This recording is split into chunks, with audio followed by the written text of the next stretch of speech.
ছিল একটা নাটক আর উদ্দেশ্য ছিল দল গঠন করা। এই দলটার নাম হচ্ছে এনসিপি। ওনারা দল গঠনে এতটাই ব্যস্ত হয়ে গেছে যে আমাদের জুলাইয়ের যে একটা সনদ আছে এটা দিতে ওনারা ভুলে গেছে।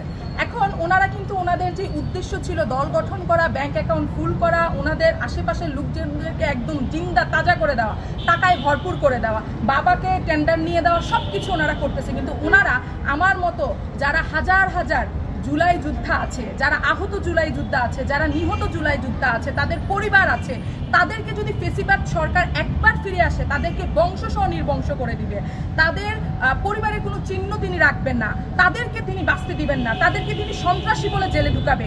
আমরা কি একটা সনদ পাওনা না? আমার যে সহপাঠীরা যুদ্ধ করেছে, যারা আহত হয়েছে, তারা কি একটা চিকিৎসা পাওনা না?